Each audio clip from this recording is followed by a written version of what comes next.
पहिल्या स्थानाची संख्या असते त्याला एकक म्हणतात, म्हणून वरच्या डब्यावर एकक येईल.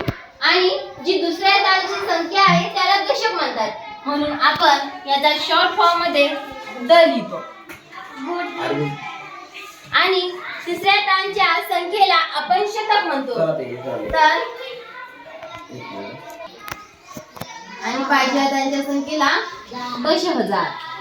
तर ही वजाबाकी ह्याची आहे, पण आपण याला सोप्या पद्धतीने शिकूया. बघा तिथे 1 मधून 8 तर जात नाही, बिचारा एक.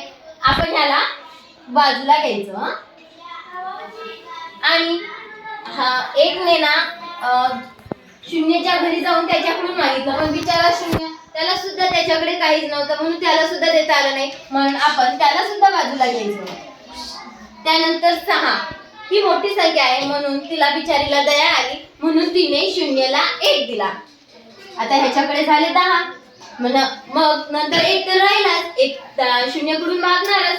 इथे 10 झाले, म्हणून 1 ह्याला दिलं तर ह्याच्याकडे 9 राहील. तर 11 मधून 8 गेले तर 3. तर इथे आता 9 झाले, तर 9 मधून 5 गेले 4. 6 कडून आपण इकडे 6 ने शून्याला 1 दिलं ना, तर मग त्याच्या जागी 5 राहिले. 5 मधून 4 गेले 1.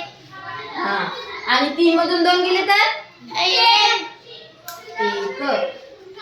आणि 1 च्या जागी 1. तर आपण ही सोप्या प्रकारे अशा प्रकारे आपण ही वजाबाकी सोडवू शकतो. यामुळे आपल्याला लवकर समजतं आपल्याला.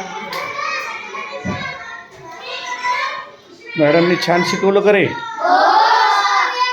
1 नंबर.